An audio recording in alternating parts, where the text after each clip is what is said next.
Time to close out our trip to the city.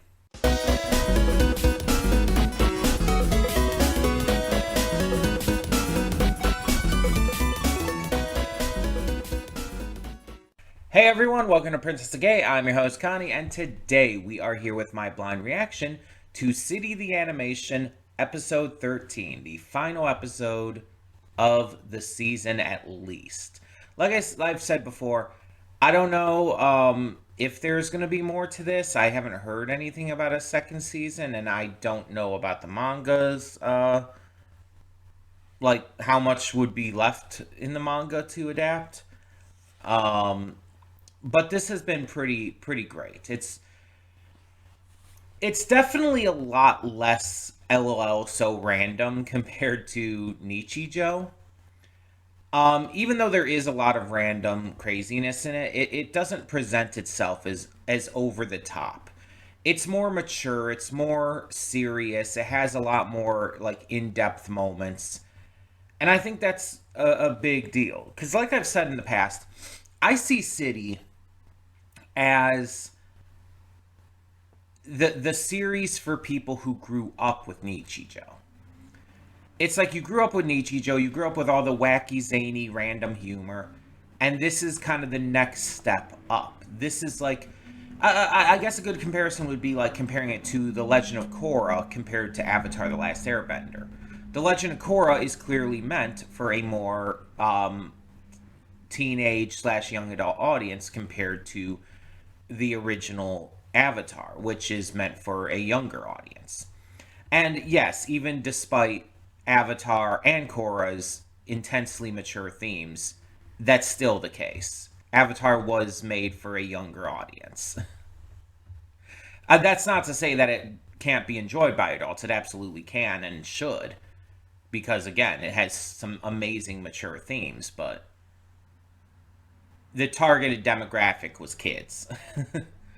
The point is, Legend of Korra was the more mature follow-up series that was meant to act as a not just a follow-up for like new fans who were still younger, but by aging up the characters and everything, it was and discussing these more mature topics more consistently, it was clearly meant to be viewed by those who had grown up with the original series and are now more akin to that age. Like those who are now like 17, 18, well, at the time, were 17, 18 years old and so. And so I view this in kind of the same way. And you could tell with this series focusing on a lot more interesting and mature storylines, handling some like more serious focuses with the characters and more adult problems. It's able to keep a lot of that zaniness in, but mature itself at the same time. And one of the biggest examples for this has obviously been the storyline with Etchan and her friend, whose name I can still never remember. Even though these are like two of the youngest characters in this series, they're being like showcased through what is probably the most mature storyline of the series regarding Etchan moving and these two best friends who are like exceptionally close having to deal with that. And they're acting like kids would in that regard, almost ignoring it. Like, Etchan takes forever to tell her friend that she's moving, and then after she does, and after they cry together, they just move on and continue to do stuff together because they want to spend as much time together as possible. And so they continue to go about their everyday life. Not out of like some desire to ignore the situation at hand, but because they want to be able to have those memories when Etchan moves to, I believe it was the UK. And so, like, when they do the race, for example, they're not doing the race to get the money for any reason because of the move and everything. But afterwards, they do talk about it because they acknowledge like this could be used for them to visit each other. And it's a genuinely great thought that that is important to think about, but something that they weren't thinking about in the moment of the race. On top of that, you have other characters such as the rich lady whose name I also can't remember. I'm sorry, I'm bad with names. But like she gets she has this thing where she gives everybody like these awards and prizes and stuff, whether because they're being nice or stuff like that. But in reality, she just wants to be able to like win over this crush she has. And so we also see through the race that she is able to procure a date, though we haven't caught up with her at all since then. We have Nagumo, Nikura, and Wako, who are college students. And while Wako has a very lackadaisical view of life, Nagumo is constantly looking for money, not just to, pay rent and stuff, but to have money because she's a poor college student. While Nikura is just trying to be successful a lot of the time, getting her broccoli photos published and stuff, trying to, in some cases, get things back, like her locket. She's just trying to succeed at these little things in life to make her feel better about her current spot in life. These are things that any college student, I think, can understand, or anyone who has gone to college can understand. And you have like the old group of men who are just trying to have the best time in the late stages of their lives. You have the son who's trying to win over the girl that he and everyone else likes, and all these other kind of plot lines that you could see the kind of stuff similar in Nichijou, but Nichijou never really went as hard with it. And it definitely like tackles it more maturely in this series. And I'm fine with that. Now, the problem here is I'm wondering how all of this is going to get wrapped up in this last episode. Because, like I said, we have not caught up with the wealthy lady and her butler, I think, since the race. So we have to we would presumably have to follow up on her with her date and everything. And we'd have to obviously have stuff with Nagumo, Nikura, and Wako. They're kind of the main trio. We'd have to include stuff with all these other side characters as well. And it's just, I don't know how they're going to do it. Yeah, the show usually splits up into a bunch of different segments, but that would be splitting up into a lot of segments, and it would be very short for each one. And while it's possible, excuse me, while it's possible to do that, I feel like it wouldn't give enough time for each one to truly conclude all of the storylines. And so with that, I kind of have to imagine there will be more, or at least there is in the manga. I kind of have to imagine that that the manga does progress past this, because I just can't see everything wrapping up within whatever amount of chapters and all that this episode will take place with. You know what I mean? Um, Sorry for all the yawning. Excuse me. But yeah, I'm very curious to see what how this ends. If it does set up for another season, if it even maybe announces another season. I mean, New Panty and Stocking did that, so it's not out of the question. I'm just very curious because I just don't feel like we can wrap everything up here. Um, I do feel the one thing we absolutely need to do here, though, just based on how the pacing of all this has gone down, is we do have to touch on the moving aspect with Etchan and all. Like, that has to be part of this. Everything this season has been working up to that. If that's not, like, happening yet, if that's not part of this episode, that's going to be a massive problem. Because that has been, like, the one storyline that has been focused on the most and been worked up to the most. To not have this series or the season end with that would just really mess up the vibe of the entire season. It would mess up the pacing and the vibe and the presentation of it all. So that's the one thing that definitely needs to be concluded here. Other stuff, it's just kind of like depends on the storyline, but that's the one that needs to be. But either way, let's get into it and see what we have in store.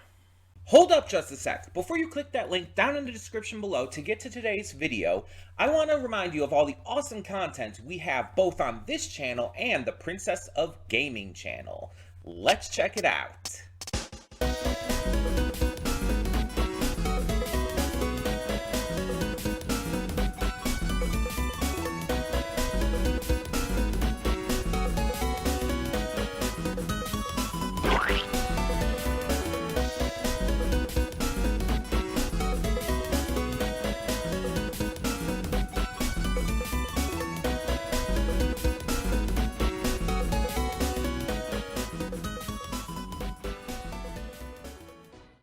And we are back, and we'll begin with spoilers in 3, 2, 1, now. So, a couple things. First off, regarding Sumire? Sumire? I just had the name down, and now I'm not 100% sure. Hold on. Tanabe. Why did I think Sumire? Tanabe, the rich girl. I couldn't find anything like from anyone saying anything concrete, but I guess the reason why she wasn't featured after the race and everything is, I guess, because her storyline was complete. It seems like that's kind of the only thing I've been able to find regarding it. Um, it just seems like she was just forgotten about. It doesn't seem like her storyline was complete because we didn't actually see anything come of it. We didn't see the date. We didn't see any like conclusion to that storyline. And to say like the conclusion was just her getting noticed by him or him accepting the date is like unsatisfying. And so I feel like that's like my one big issue with this. I really feel like they dropped the ball with her character, just completely dropped her after that point. But the second thing I want to touch on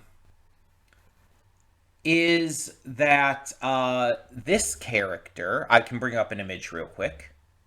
This character who is shown during the, explosion part at the end where everybody's going every which way. This is Mio from Nichijou. This is confirmed to be Mio Naganahara from Nichijou, one of the main trio. The blue-haired girl who's always drawing, like, steamy comics and stuff. She's an adult by the events of this series, apparently. And also, I guess she was the other author. There was that other manga author that was, like, really famous who was supposed to draw for the magazine or whatever, and ended up not being able to, and so our regular mangaka ended up keeping his job and everything. That was apparently her using a pseudonym. Daisuke Naganahara. So same last name, just different first name. Um, that's really fascinating to me because I would have never known that. But yeah, apparently I saw when I was trying to find out information about where Tanabe was. Apparently, I saw that while looking it up, and it's like, oh, okay, I would have never guessed that. Um, because it's like I don't remember this character at all, like showing up throughout the season or whatnot. Yeah, she absolutely does look like Mio, just with like her hairstyle being slightly different and everything, because longer hair, older and all. She normally had like the pigtails. But it's like I would have never guessed that. Um, I don't know if that's gonna be like actually touched on in the series at all. But the next thing I want to touch on is the ending bit there says like see you in another summer or something like that. Um is that going to imply that they're like planning for another season next summer? Cuz I did read that there is enough content for another season. That there is absolutely enough content for another season. Um so I'm wondering if that's an implication that maybe next summer season they'll be bringing in another season, or at least planning to, because that could, or maybe it'll end up being like 2 years from this summer. I feel like it is a possibility. I feel like it genuinely is a possibility.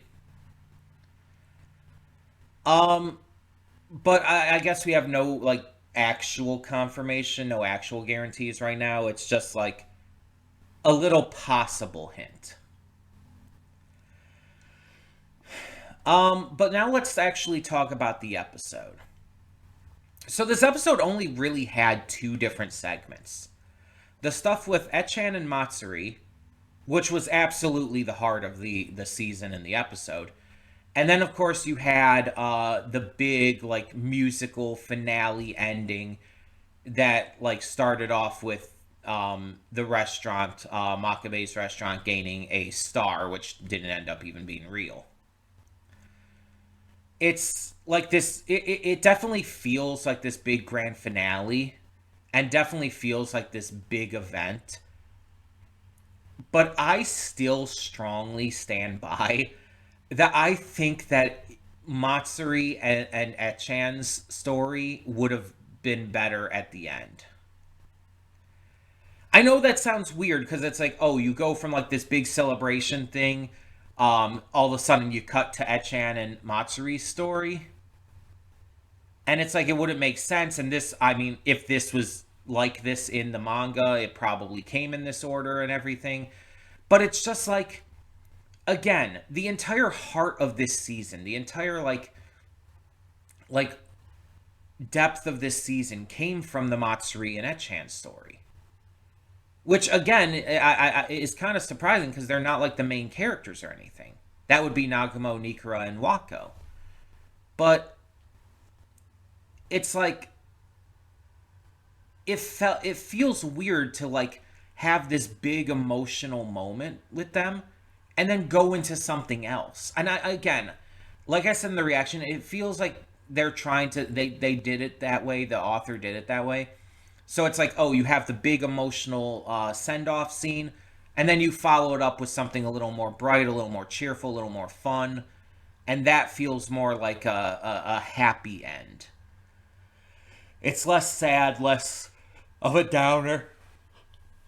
But I genuinely feel like that cuts away from some of the emotion of it. It's I actually have an example for another piece of media that did this. Avatar: The Last Airbender. The Tales of Ba Sing Se episode, I think, started with, or at least had it very early on, the tale of Iroh. And over the years, ever since that first came out, pretty much everyone has said that that should have been the final segment of that episode. that having it like start or at least close to start on that, it's like, how are you supposed to watch from there? How are you supposed to get invested in anything else happening or even just have fun with it after that? It just feels wrong. And it's the same thing here. It's like, I understand it's a sad note to end on, but that the segment also ends hopeful, with Etchan and Matsuri going their separate ways, but also like determined to continue pushing forward and continue, just having the best lives that they can. It is sad, but it's also hopeful. And I think that that would have been just a stronger way to close this out. And even if that would have meant like cutting out the entire like musical finale thing, I think it would have worked better. Hell, then you could have like even started season 2 with the musical finale, and that could have been a great way to like kick things off. That would have been a better way to start a second season than end the first after that. I just I just feel like it's a weird placement. And it just really feels off to me. It's not like a massive problem. It doesn't hurt the series. Because I enjoyed the goofy musical segment and everything. But it just felt like weirdly placed. I also feel like while Wako got a little bit of time to shine in the Etchan Matsuri story, helping out with that, Nagamo and Nikura were kind of left to the side in this as well.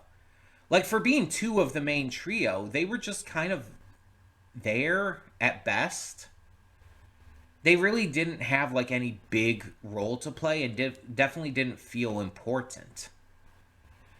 Like, you had Nagamo singing and celebrating along with Makabe, of course. And it's like, yeah, you get it. It's like they're celebrating because she works there too, even though we have barely seen that, if we're being honest. And Nikura comes in, it's like, oh, well, what do I get? He's like, I don't even know you, but I'll figure something out. And it's like, that's pretty much the extent of their role in this final episode. And I understand this is trying to like give attention and focus to all of these different characters, that you have a bunch of different characters you have to highlight, but it's like, it's still weird.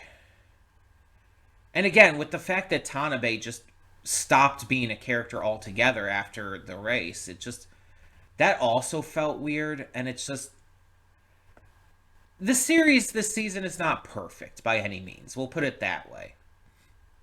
It was a very good season, a very good show. Really loved how it like took a more mature route compared to Nichijou, but also kept a lot of the same goofiness and fun-loving wackiness in it. Honestly, the musical segment here, the final segment, felt more like Nichijou than anything else. It was the most Nichijou moment in City.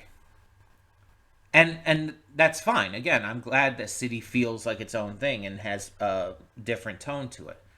But I'm just saying, it's like, that felt very Nichijou. And it's just that I feel like this just could have been better. We didn't need this big, goofy segment to end on. And maybe that's just me, but it's like that, and Tanabe just still not being around anymore. It just feels like, it just feels weird. Hell, the entire thing about the star being from the policeman is kind of out of nowhere, and I feel like it would have made more sense, like within the context of this series and season, if the star had been from Tanabe. Tanabe's always trying to give out awards to people. If the star was just randomly from Tanabe, just giving an award to the restaurant because maybe she liked the food, or maybe she just liked Makabe because he ended up being a good person to her at one point, that would have made so much more sense than the police officer randomly giving the star. That would have been such a good place to integrate her in, too. You wouldn't have had to overload the episode with her. The officer who has absolutely no real presence in this series wouldn't have had to have like a random inclusion there. And it would have just, like, story-wise and character-wise made more sense. So that, I feel like, would have been a better choice there. But even with, like, the one or two small issues I had, like I said, it doesn't really ruin the series for me. It's just, like, a couple little things I feel like could have been done better. But overall, City of the Animation was a great ride. It was exactly what I wanted it to be, exactly what I expected it to be, with some, surprises here and there. But yeah, I really was super happy with how this turned out. And I do hope we end up getting a season 2. I hope that that does eventually come, whether it's next year or the year after or whatever. And I do want it to be a summer season anime again. This just is perfect for the summer season. It's just the right tone and vibe for that. So, yeah. We'll see how it goes. But, all of that being said, now we have to have a replacement for Thursdays because we finished off this series. And so, I already know what the replacement is going to be. The timing worked out. Not 100% perfectly, but close enough. It works out so that I can get to it next week and everything either way. And that is that we are going to replace this with One Punch Man Season 3. This is something I've been waiting for a long time. I loved the first 2 seasons, especially Season 2. I don't care what anyone says, Season 2 was better than Season 1. The animation was the only thing weaker. Everything else was better. The characters were better. The stories were better. The dialogue was better. The writing in general. The enemies. Everything about Season 2 was better than Season 1. Except the animation. That is the only thing that was weaker. And that's just because it was a different studio and that was going to happen. And the weaker animation in no way took anything away from the series. In fact, I honestly think that the stronger animation of Season 1 was distracting from a bit of the series. Especially considering it seems like most fans, that's all they ever cared about and all they ever focused on. And so it's like the story and characters and stuff just didn't matter to them. All they cared about was like god tier animation. And it warped their sense of the show in my eyes. And that's why Season 2 didn't do as well. Because people were disappointed by the animation, but refused to acknowledge or even, like, find out how much better the story and characters and everything are. Because all they cared about was the animation. And unfortunately, that's way too much of the anime and just in general animation fandom these days. All they care about is god tier animation, which is great. It's like god tier animation is not bad, but it should never be your first priority in judging a series or a movie or whatever. That's a bonus. Like, the priority should always be on characters and story first. And Season 2 of One Punch Man blew Season 1 out of the water in that regard. Like, it wasn't even close. Season 2 was that much better. And now Season 3 is probably going to be just as good, if not even better once again. because we're really starting to get into the meat of this series. And that's, I feel, going to like really propel it forward. Like more stuff with Garo and so on. But I could talk about this forever, and I'll talk about this again in the actual first episode next week. I'm not. I shouldn't talk about this forever right now, but yeah, I'm very excited. Clearly, to get into that. That starts right away next week because I believe the episode actually airs this weekend. I believe it's this weekend that it starts. But it'll be next Thursday that we start it here on the channel. So, that being said, thank you so much for tuning in. Let me know your thoughts on this final episode of City the Animation.